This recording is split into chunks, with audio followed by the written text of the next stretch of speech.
अच्छा, चलो सही है। अच्छा, दरमियान में किसी को कोई भी सवाल हो, फ़ौरन मैसेज कर देना, कुछ भी ना समझ आए, if you want me to repeat something उसी वक्त कह देना फ़ौरन, कोई मतलब हर्ज नहीं है, आप उसी वक्त रोक सकते हैं मुझे। ठीक है। अच्छा, सो अच्छा, पीडीएफ के अंदर सबसे पहला जो सवाल था वो वाला था, क्या नाम है, रिकरेंस वाला। ठीक है, उसमें उसमें जो था ना, I am not going to be doing that question, just reminding you वो सवाल क्या था। It's t of n is equal to 5 times t of n minus one minus 6t n minus two, और बेस केस भी दिया दिया दिया गया था कि टी ऑफ ज़ीरो जो है 2 था और टी ऑफ 1 जो है 5 था। And you basically have to solve this recurrence for t of n. Solving this recurrence means defining a formula for t of n. The formula for t of n is already given. So what do you mean by solving this recurrence? Well, usually solving means to find a general formula for this. So you don't want to be finding an expression that explains the recurrence in terms of itself. So this recurrence, obviously this expression, uh, expresses itself in terms of itself. तो आपकी अपनी जो है call हो रही है यहाँ पर 5 t n-1 और यहाँ पे t n-2. So you don't want to do that. Find is a general formula जिसके अंदर आप अपने आप को रिकर नहीं कर रहे. So that's what a general formula is. इसके सॉल्यूशन मैं ग्रुप पे डाल दूंगा. इट्स फेयरली सिंपल, बहुत यानी प्योरली कॉम्पिटिशनल. आप रट्टा है उसकी जो स्टेप्स हैं उसको याद कर लो, आपको समझ आ जाएगा करना क्या. These recurrences are called linear secondary order recurrences. Secondary order में खास इसलिए कहते हैं क्योंकि इसमें दो recurrence वो values हैं. So there's t of n minus one पे भी recursive call हो रही है और t of n minus two पे recursive call हो रही है.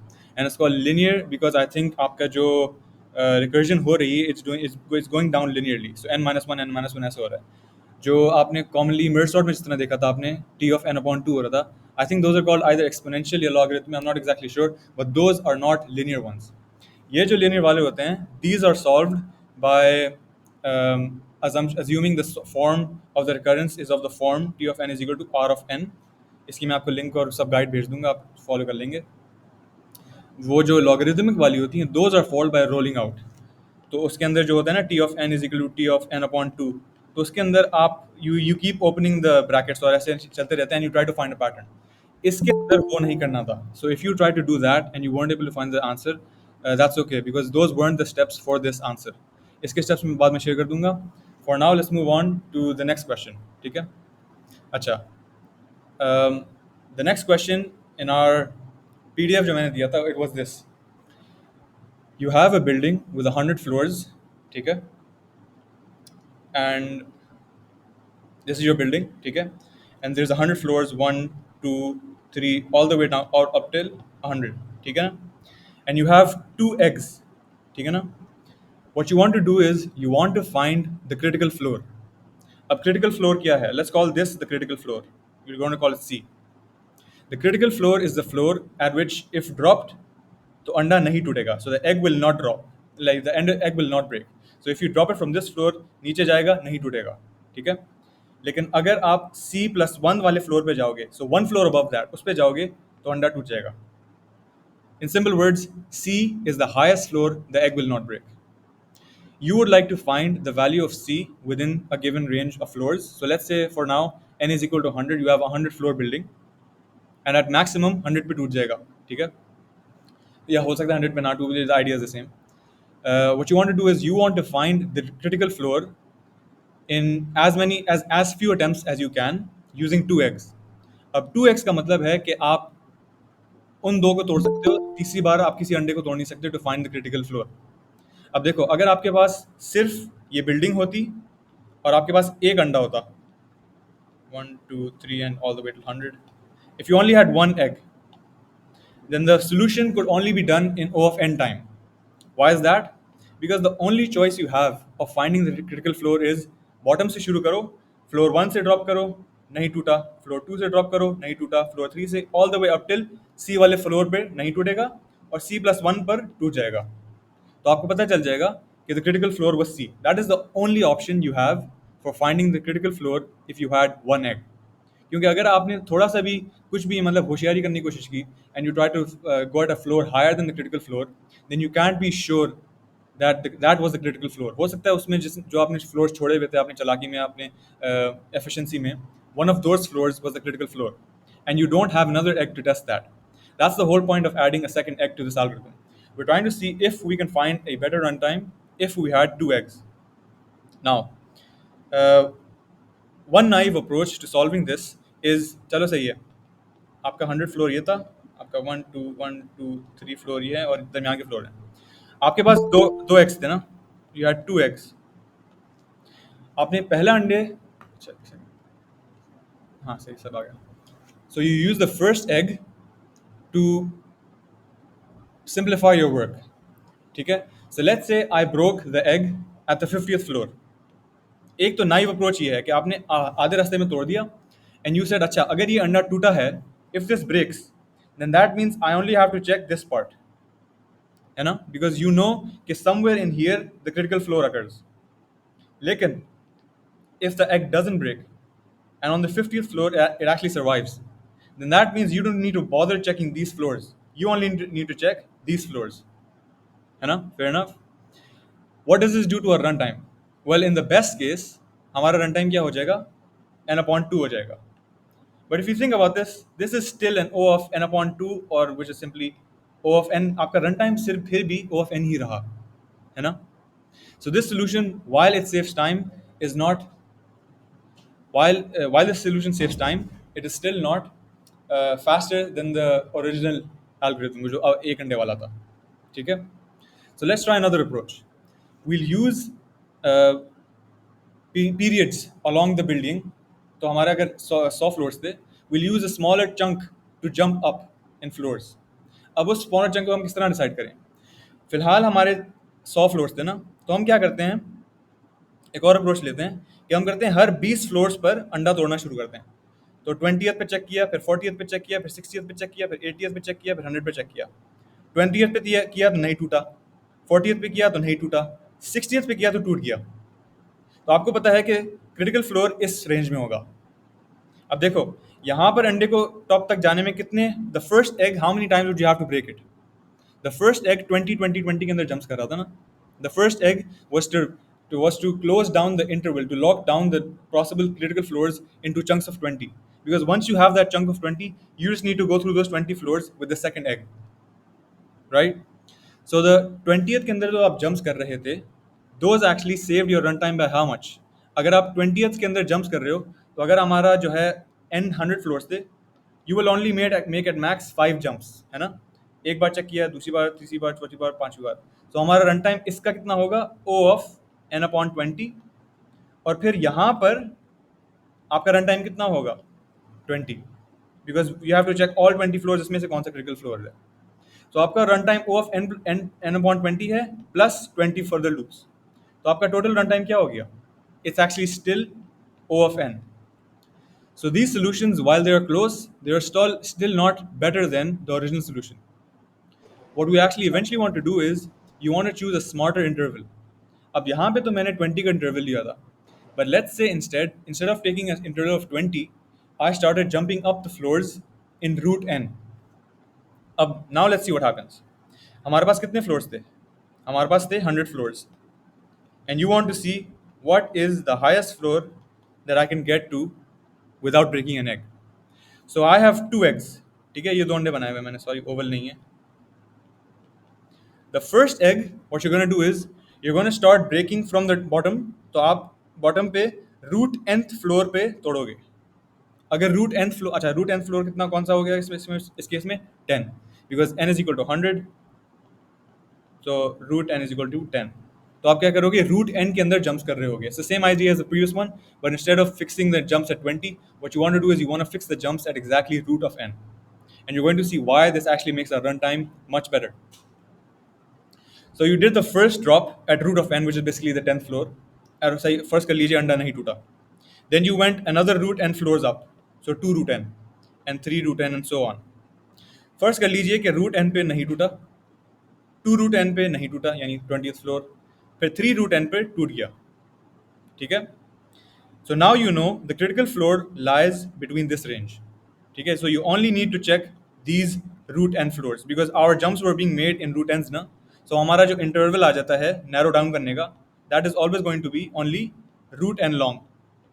So you have narrowed it down to only root n floors, which in this case happens to be 10 floors.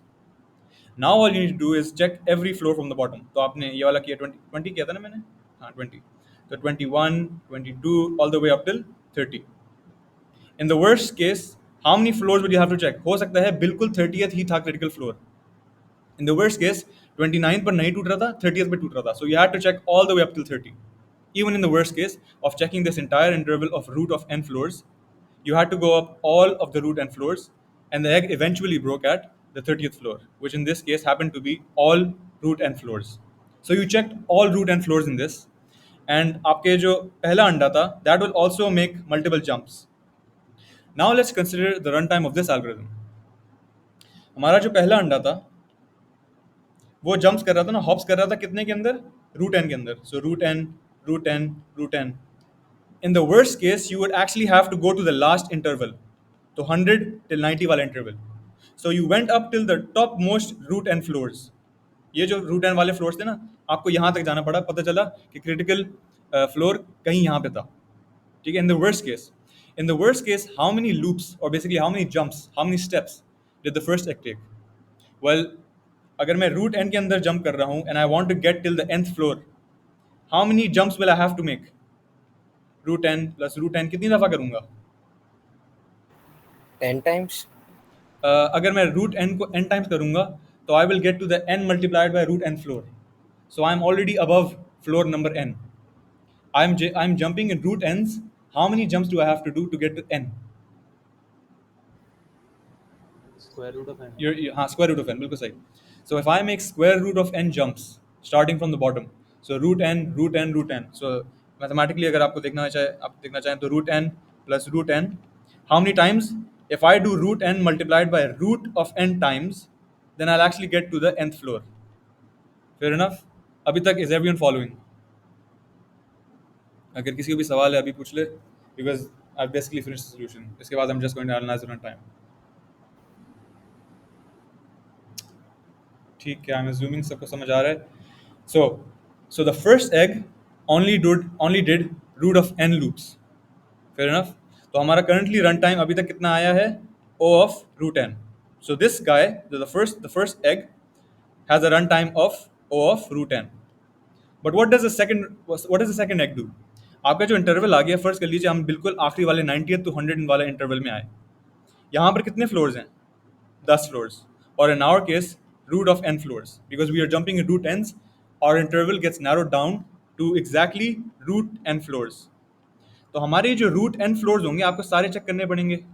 Yes. In the worst case you started from the first 91, 92, 93, 94, 94. Exactly 100th floor पे टूटा, 99 पे नहीं टूटा. 99 happened to be the critical floor, but you had to go through all root n floors to find this out.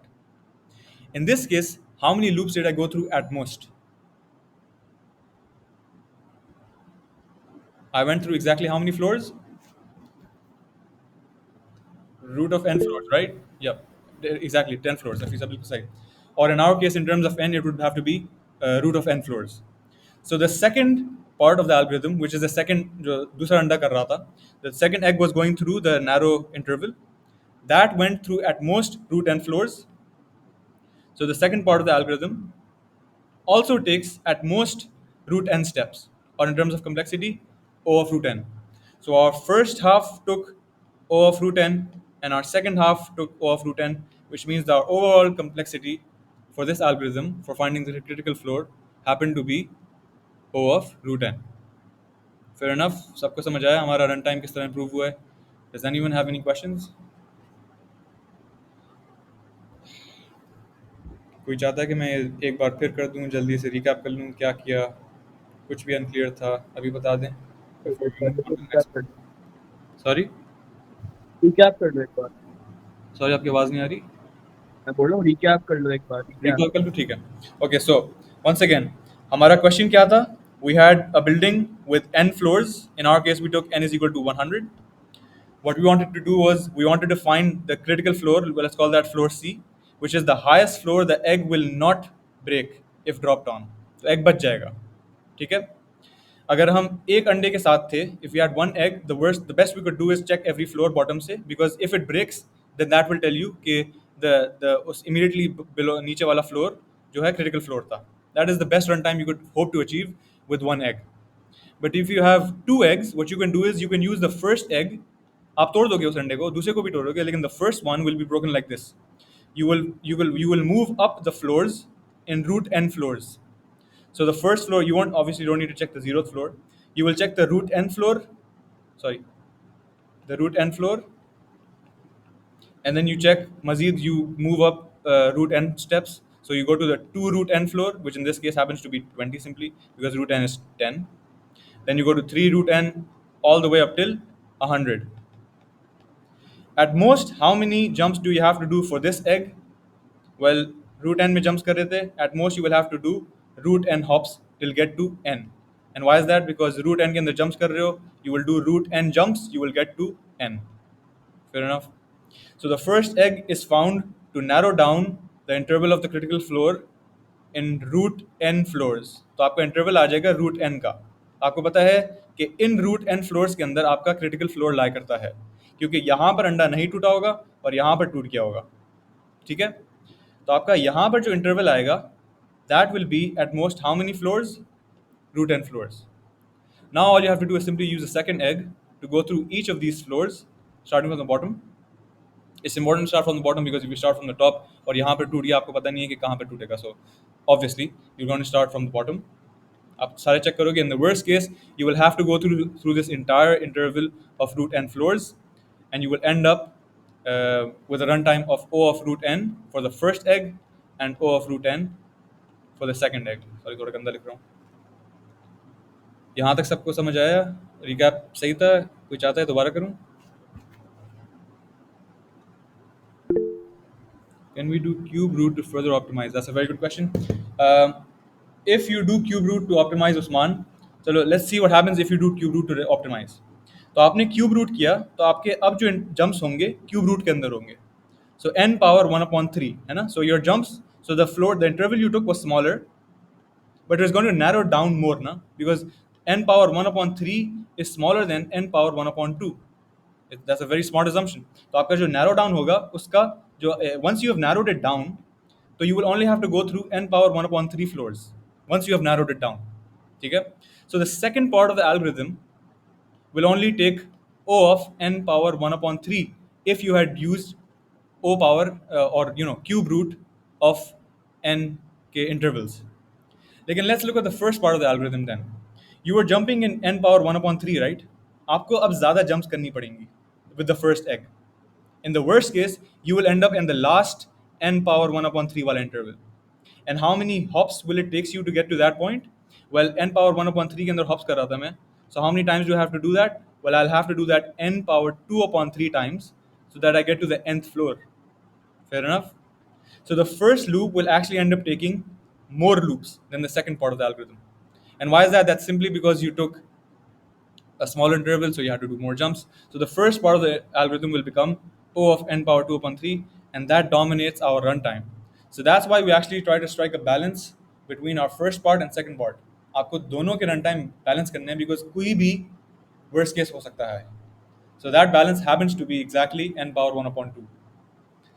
In case you're interested, बाद में हम कर सकते हैं. If we had 3 eggs, then we could actually do that. I think उसमें runtime n power 1/3 हो जाता है, because first you do n power 1/3. पता नहीं ऐसा कुछ करते हैं. हाँ, so if you had 3 eggs, you could jump in n power 2/3s. So इसका runtime हो जाता n power 1/3. फिर उसके अंदर दोबारा करते, फिर उसके अंदर दोबारा करते. खैर, we can do that later on if you're interested. लेकिन you get the idea. So that's why n power 1/3 actually doesn't work. लेकिन that was a very good question. खैर, अच्छा, किसी को कोई बात इसमें नहीं समझ आई? Do you want me to repeat this again?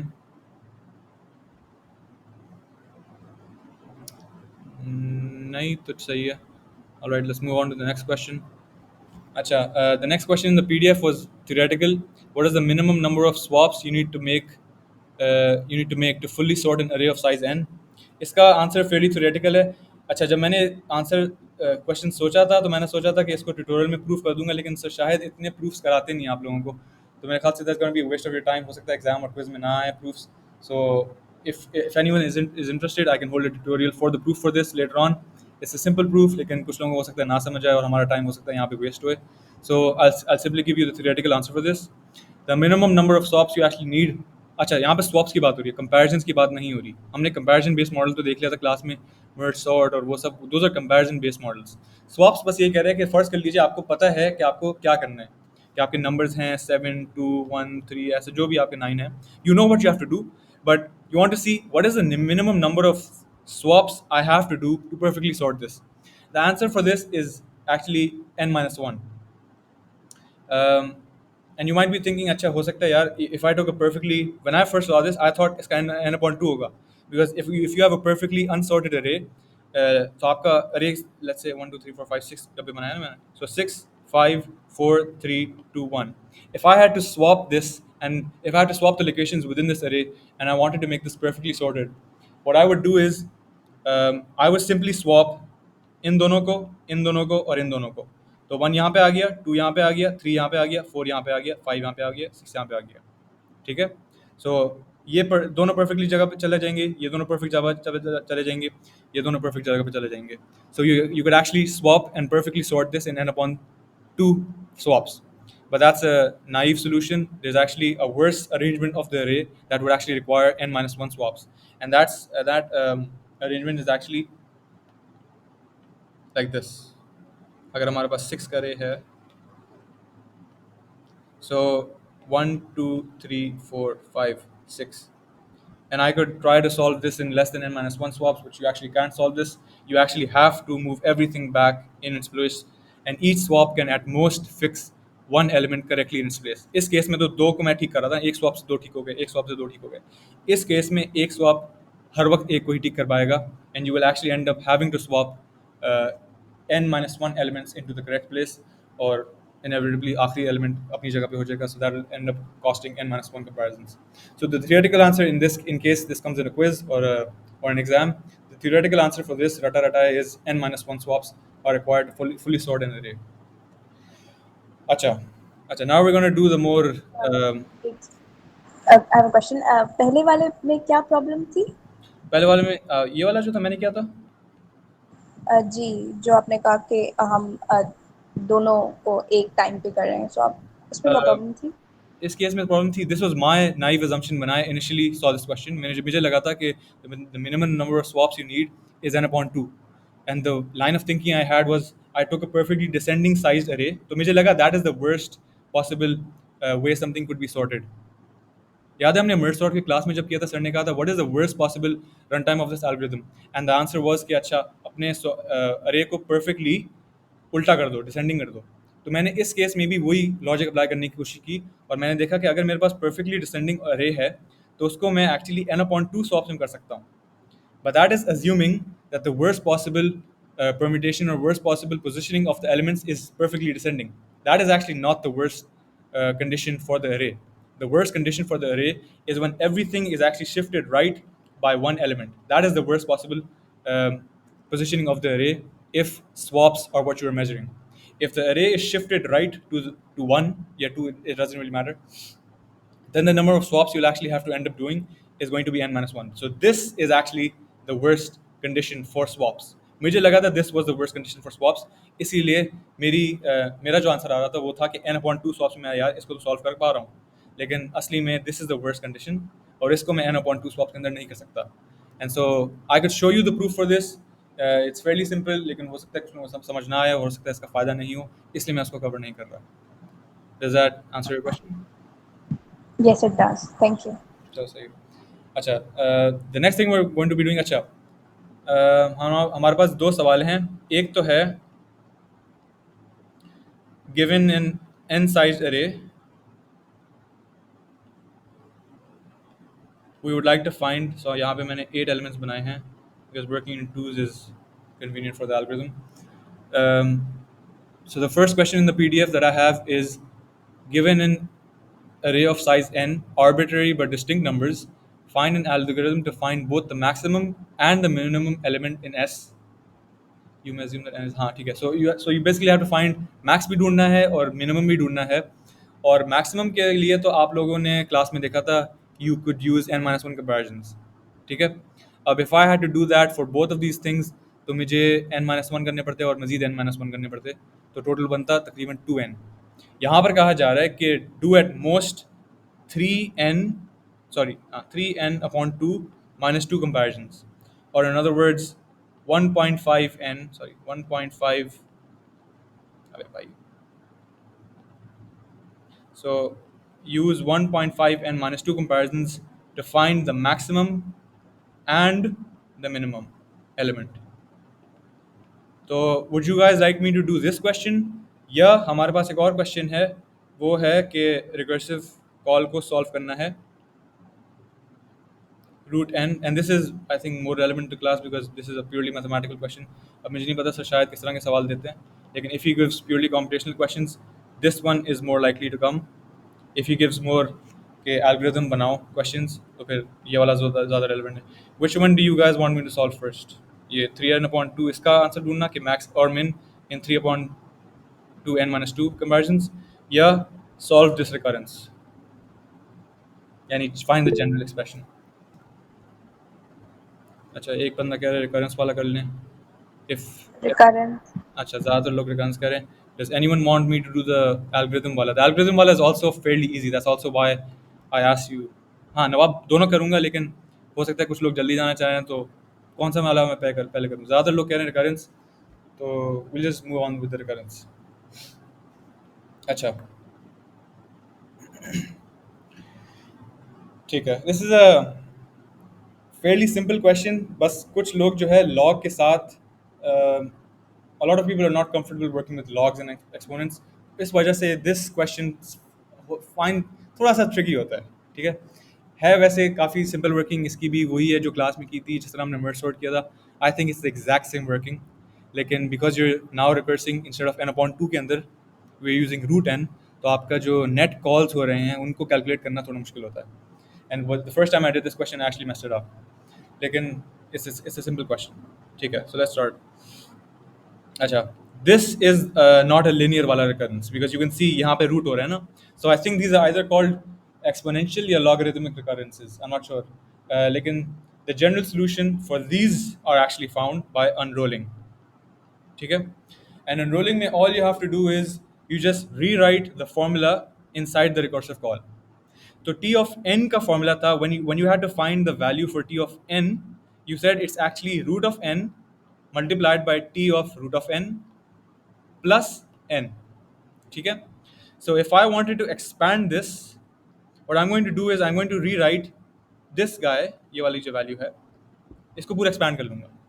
अब अच्छा, I'm going to, मैं इन लाइन ही इसको एक्सपैंड करता रहूँगा, तो अगर किसी को लगे कि मैं थोड़ा तेज़ जा रहा हूँ या इसकी वर्किंग अनक्लियर है, तो मुझे उसी वक्त रोक दीजिएगा, मैं उसी वक्त पूरा एक्सपैंड करके दिखा दूँगा, बिकॉज इसमें असल काम यही है, इसकी एक्सपेंशन सही करनी है. ठीक है, अच्छा टी ऑफ एन क्या था? सबसे पहली की चीज़ क्या आती थी? Root of N.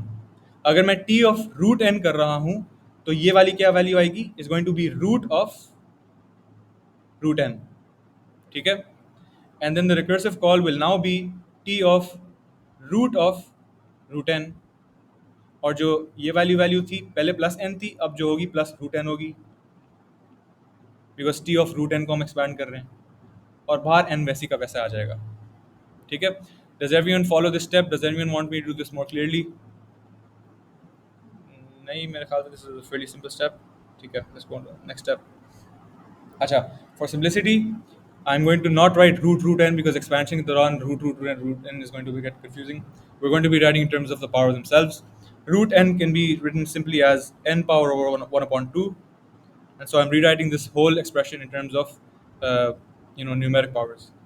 So this expression is n power 1/2 पर n power 1/2 हो रहा है ना, और फिर आगे क्या है? मल्टीप्लाइड बाय t ऑफ वही चीज़ n पावर 1/2 पर n पावर 1/2. ठीक है, और फिर प्लस n पावर 1/2 ब्रैकेट बंद प्लस n. ठीक है, now n power 1/2 is simply, so in case anyone doesn't know this, power पे जब पावर लगती है तो जो पावर्स होती हैं वो मल्टीप्लाई हो जाती हैं. सो इन दोनों को आप मल्टीप्लाई कर दो, so this becomes n power 1/2 multiplied by n power 1/2. ठीक है, so this becomes n power 1/4. ठीक है, So now let's read out the whole thing in terms of the same thing I've written. Sorry, आपका time waste हो रहा है. I guess you already knew this. N power 1 upon 4 t of n power 1 upon 4 plus n power 1 upon 2 bracket बंद और वहाँ पे ठीक है. Now let's expand this to make this more simple. ये n power 1 upon 2 multiply 1 powers multiply add हो जाती हैं, तो ये टर्म इससे मल्टीप्लाई होगी, तो क्या आएगी n पावर 1 upon 2 तो इसकी पावर थी, इसकी पावर ऐड हो जाएगी n पावर 1 upon 4 वाली. ठीक है, and this was all one term, so इसका कोएफिशिएंट वैसे का वैसे रहेगा. अब ये चीज़ इससे मल्टीप्लाई होगी, इन दोनों की पावर ऐड होगी, सो n power 1 upon 2 plus n power 1 upon 2 क्या होता है, सिंपली n होएगा. तो यहाँ पे n लिख देते हैं, और बाहर का n वैसे का वैसा है, किसी से मल्टीप्लाई नहीं हो रहा. ठीक है, now let's expand this one more time to see if we can find a pattern. तो अब जो है बाहर क्या है, n power 1 upon 2 plus n power 1 upon 4. अब इस रिकरेंस को खोल रहे हैं, इस वाली को, n पावर 1 upon 4. अब वापस फॉर्मूला पे जाते हैं, क्या होता था, सबसे पहले रूट करते थे, फिर उसी चीज़ पर रिकर्स करते थे. तो n पावर 1 upon 4 को जब मैं रूट करूँगा तो n पावर 1 upon 8 हो जाएगा. तो सबसे पहले मैंने लिख दिया n power 1 upon 8 multiplied by recursive call on n power 1 upon 8. ठीक है, लेट्स गो बैक अप. और फिर क्या करते थे, इसका ये हो गया, एंड देन जिस पे हम कर रहे थे उसी की वैल्यू को यहाँ पे लिख दो. So plus n power 1 upon 4 because this we were recursing on n power 1 upon 4. Bracket बंद, बाहर क्या था, 2 n's थे, तो इन दोनों को वैसे का वैसे लिख दो, 2n. ठीक है, अच्छा इसको फिर मल्टीप्लाई करते हैं. Let's try to see if pattern has found itself. n power 1 upon 2 plus n plus 1 power 4. अब ये जो है इससे मल्टीप्लाई हो रहा है, ये वाली टर्म इस वाली टर्म से. ठीक है, तो n power 1 upon 2 plus 1 upon 4 plus 1 upon 8. So now the pattern is fairly apparent. हर बार जो कोएफिशिएंट था उसके अंदर पहले 1 upon 2 था, फिर 1 upon 4 ऐड हुआ, फिर 1 upon 8. You can obviously guess the next one would have been 1 upon 16 and so on so forth. ठीक है, अच्छा मल्टीप्लाई क्या हो रहा है इससे, रिकर्सिव कॉल के अंदर क्या है, n पावर 1 upon 8. अच्छा अब जो है ये वाली टर्म इससे मल्टीप्लाई हो रही है इससे. अच्छा n पावर 1 upon 2 और 1 upon 4 यहाँ पे है, इससे मल्टीप्लाई होगा तो क्या बन जाएगा, n power 1 upon 2 plus 1 upon 4 plus 1 upon 4. 1 upon 4 और 1 upon 4 क्या बन जाएगा, 1 upon 2 प्लस 1 upon 2. तो कितना बन गया टोटल, हाफ, क्वार्टर, कितना हो गया, पूरा हो गया. So this will actually and up becoming पूरा n, या n पावर 1 सेम थिंग. और बाहर वैसा का वैसा 2n रह गया. इसको अगर मैं सिंपली लिख देता हूँ, अच्छा नहीं इसको रहने देते हैं, वर्किंग देखोगे तो कंफ्यूज हो जाएगी. So now we're done. I'm fairly sure we can see the pattern now. So हमारा कोएफिशिएंट में है n power 1 upon 2 plus 1 upon 4 plus 1 upon 8. Recursive call में t of n 1 upon 8 है, और बाहर जो है अब 3n आ गया है after the third recursive call we did. So हमने पहली की, फिर दूसरी की, एंड द थर्ड एक्सप्रेशन. तो the first recursive call you saw like the first expression के अंदर एक n था, दूसरे एक्सप्रेशन के अंदर 2n थे, तीसरे एक्सप्रेशन के अंदर 3n थे. ठीक है, now let's try to see how many iterations इसके अंदर होंगी. ठीक है, अच्छा ये आइट्रेशन कब तक चलती रहेगी, हमें कहा गया था, अच्छा मैंने शायद हाँ इस क्वेश्चन में नहीं लिखा, यहाँ पे नहीं लिखा, पीडीएफ के अंदर लिखा हुआ है. The base case for this recursion, this is in the PDF, is t of x is equal to 1 such that if x is smaller than equal to 2. यानी अगर मैं t of 2 करूँ या t of 1.5 करूँ या t of 1 करूँ, एक ही बात है, कुछ भी हो सकता है. The answer is going to be 1. So t of 2 के बाद आप रिकर्जन नहीं करते. So the base case is n is equal to 2. So what does that tell you about this equation? Well, हमारी जो ये वाली equation है, this will actually keep recursing until this value n upon 1 upon 8, this becomes what, 2 or smaller. ठीक है, so how many times do I have to keep rooting? हमारा हो क्या रहा था, n पे रूट था, फिर एक और रूट लगा, फिर एक और रूट लगा, फिर एक और रूट, ये कल चलते रहेगा जब तक ये वैल्यू क्या नहीं बन जाती, 2 या उससे कम. ठीक है, we would like to find out how many iterations this exactly takes, कि ये रूट कितनी दफ़ा हो रहा है.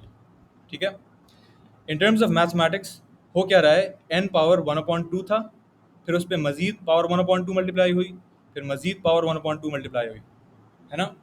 तो इसको I can write this as n power 1/2 to the power k, where k is the number of iterations I had to do to make this value equal to 2.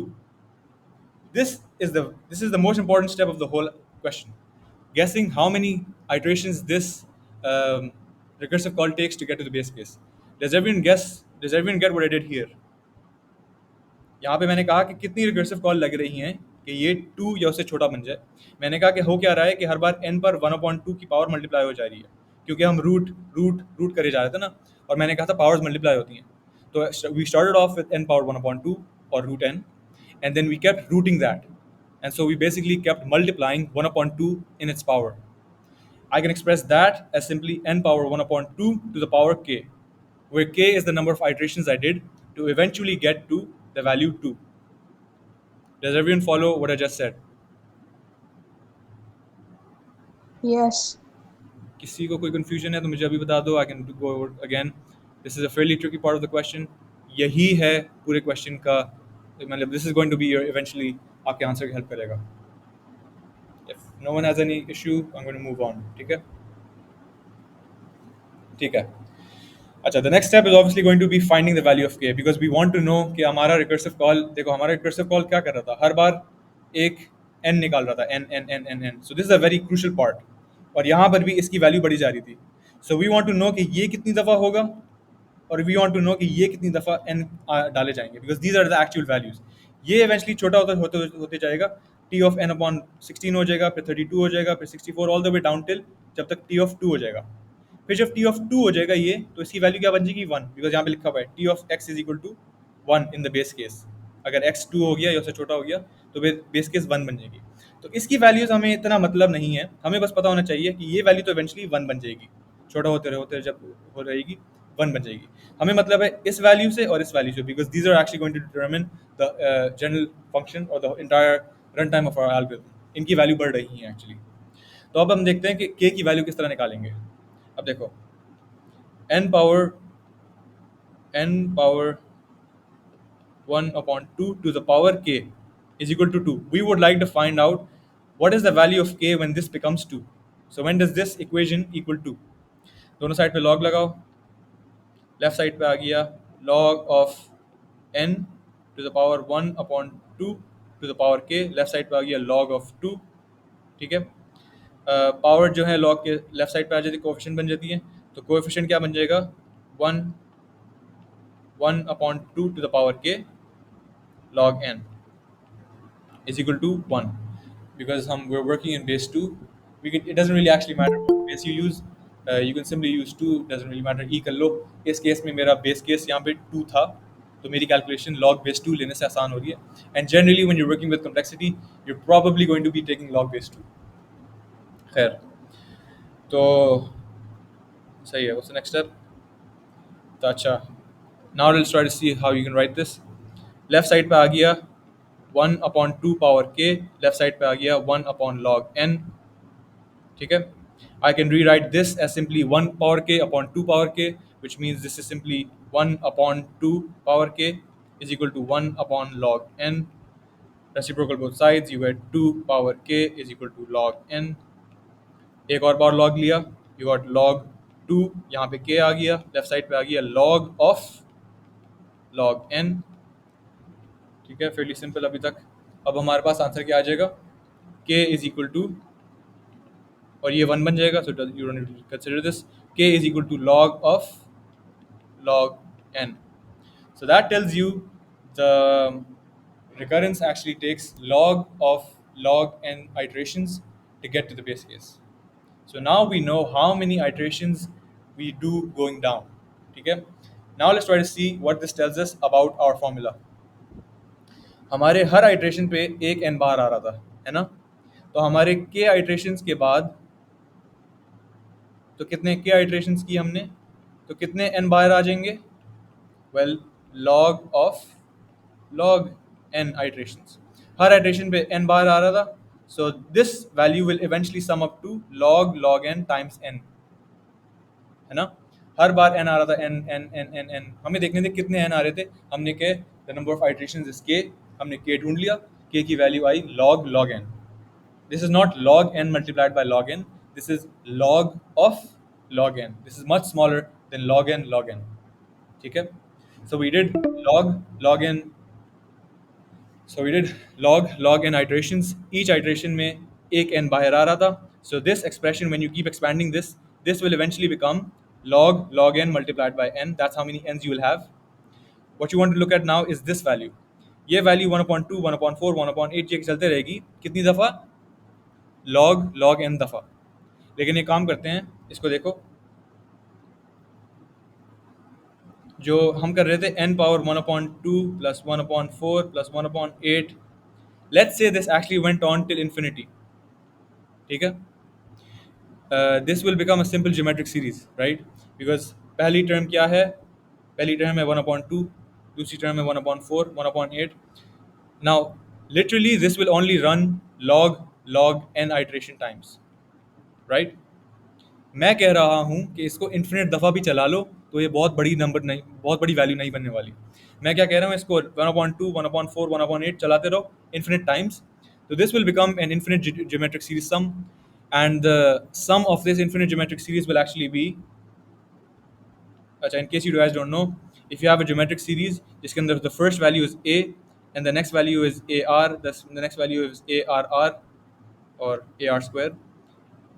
a is our starting term and our r जो है हमारा geometric ratio है, हर बार r multiply हो रहा है. In this case our starting value is 1/2 और हर बार half ही multiply हो रहा है. So the first value is half and we're multiplying by half all the way down till infinity. ठीक है, and so the sum of this series is actually going to be a upon 1 minus r. This is going to be 1/2 upon 1 minus 1/2. ये वाला 1/2 हमारा starting value वाला है, ये वाला 1/2 हमारा रेशियो वाला है. So this will obviously equal to 1. So half upon half, which is going to be 1. So the infinite series, if this was expanded, if you added up all the powers all the way to, even if you did this infinite times, then these powers would only sum up till 1, which means हमारा ये वाला जो variable है, at max it will become n. और ये देखो किससे multiply हो रहा था, ये मल्टीप्लाई हो रहा था इस वैल्यू से, और ये जो था ये तो बस क्या करता था, ये टर्म्स खोलता था और ऐड करते रहता था एक्सप्रेशन में. इसमें एक नंबर आ जाता था और यहाँ पे एक n आ जाता था. खुद इसकी वैल्यू इवेंचुअली क्या बनेगी? सिंपली 1 बन जाएगी. वो हमें कहाँ से पता है? वो हमें बेस केस से पता है कि t of x it will recurse down to t of 2 or some smaller value than 2 and it will simply equal to 1. So the recursive call will only actually equate to 1. What you're concerned about is what it is multiplying with. Well, this value we just found out, even if this was recursed an infinite number of times, this would at most be equal to n. So n will be multiplied by 1. So this means this part of the equation or this expression, this half of the equation will only at worst be equal to n. So this part का runtime होगा O of n. इस वाले part का हमारा runtime क्या आया था? log n. तो हमारा total runtime क्या हो गया? n plus n multiplied by log n. ठीक है, ओवरऑल हमारा टाइम कॉम्प्लेक्सिटी क्या आ गई? O of n log n. Does anyone have any questions? Okay, just one question. जी, ये जो वो जो आपने लिखी जहाँ से हमने n फाइंड किया, उस वहाँ जा सकते हैं प्लीज हाँ हाँ वापस ऊपर? n फाइंड किया था आपने, जो 1/2 हाँ, 1/4. that's it. यहाँ पे ये जो t 1/1/8 है, तो आपने कहा कि हमारा सिर्फ कंसर्न होगा जो t के साइड पे लिखी हुई हैं चीज़ें, उनसे कंसर्न होगा.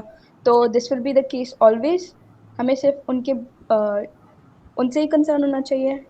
Generally this will always be the case because try to understand why I'm saying this. I'm saying this because हमारे जो ये वाली वैल्यू है ना, ये हर बार एक्सपैंड होती और यहाँ पर एक वैल्यू ऐड हो जाती, यार यहाँ पे एक चीज़ ऐड हो जाती है ना. इवेंचुअली जब ये बॉटम तक पहुँचेगा तो इसकी वैल्यू क्या पहुँचेगी? ये जो होगा ये बन जाएगा t of 2 या t of 1, doesn't really matter, है ना. ये टी ऑफ टू बन जाएगा। टी ऑफ टू पर जब आप सॉल्व करोगे तो इसकी वैल्यू क्या बनेगी 1। सो एंड में क्या बन जाएगा, this will become n 1/8 1/16 1/32 multiplied by T of two. और T of two is simply a constant, it can be 1, it can be 2, it can be 3, 100 कुछ भी हो सकता है, लेकिन एंड में T of x will become 1। तो इसलिए मैं कह रहा था कि ये value it is irrelevant because this is just going to be some c value, some c constant. So yes, the answer is in general you don't need to worry about the value that this narrows down to, because this will probably equate to a constant. You just need to check कि question का base case की value क्या थी, and the base case will usually be 1 or 2 or some constant. I've never seen the base case happen to be equal to some function of n. अगर वो देते तो फिर that would be a different story. लेकिन हाँ, generally you don't need to be concerned with this value. You want to be concerned with the other values that are expanding. Right. सही. और किसी कोई सवाल, कोई confusion? Does anyone want me to go over this one more time? Recap कर ले हूँ. कुछ नहीं समझ आया, कोई step K समझ आया, K की iterations किस तरह निकाली, क्यों निकाली?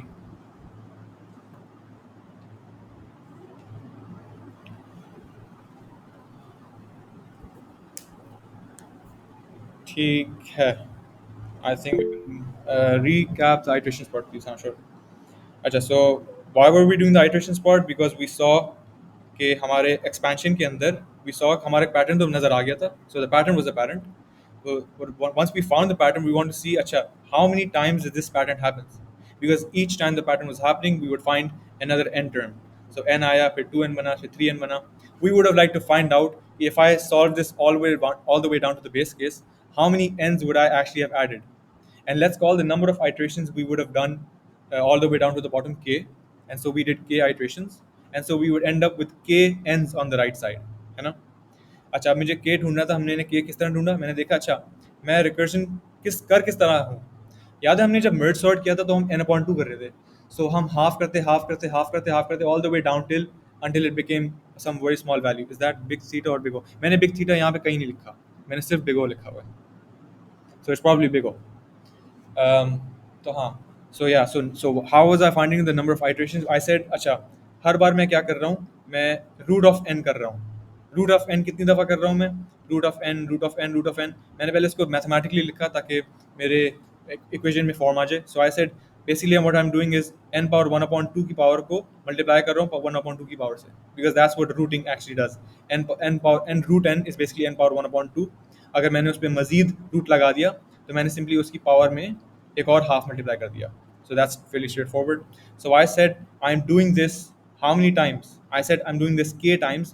So I'm doing this basically n power 1/2 multiplied by 1/2 to the power k. So I was doing this काम k दफ़ा. So k is the number of iterations. And then I said, okay, how many times do I have to do this to get this actually down to 2, which is the base case? That's when the recursion stops and you simply input the value, which is 1. I said n power 1/2 is equal to k. And how does the math work for that? I said अच्छा दोनों side पे log लगाओ, तो ये नीचे आ गया, ये value नीचे आई 1/2 पावर k log n हो गया, ये है ना. log इस पे लगा तो log n पावर दिस, इसकी पावर यहाँ पे आ गई. राइट साइड पे सिंपली log 2 लगा तो वो 1 बन गया. अब हमारे पास एक्सप्रेशन आ गया 1/2 power k log n is equal to 1. मैंने log n को दूसरी तरफ पे ले गया, log n को दूसरी तरफ पे ले गया तो यहाँ पे बच गया सिर्फ 1/2 पावर k, यहाँ पर आ गया 1/log n. फिर मैंने लिखा कि 1/2 power k is simply 1 power k upon 2 power k, which means it's 1/2 power k. ठीक है, तो 1/2 power k is equal to 1/log n. Then I said दोनों को रेसिप्रोकल कर लो, ठीक है, doesn't really matter, इधर मल्टीप्लाई करो, एक ही बात है. I got 2 power k is equal to log n, denominator same है obviously. Then I said log दोबारा करते हैं क्योंकि अभी तक k पावर में रखा हुआ है, तो मैंने कहा log लगाया इस पे और फिर k को नीचे ले गया. सॉरी यहाँ पे एक स्टेप मिस कर लिया, लेकिन फेयरली अपैरेंट क्या हो रहा है. सो log 2 और k नीचे आ गया यहाँ पे, तो log 2 simply becomes 1 and you left with k is equal to log of this side. यहाँ पर क्या बचा हुआ था log, जब log इस पे लगा तो log ऑफ log n हो गया. ठीक है, so now you got k is equal to log of log n. So that's how the iterations का काम हैपेंड. फिर मैंने मज़ीद कहा था कि अच्छा हमारी आइट्रेशंस कितनी आ गई, k आ गई, जहाँ k की वैल्यू है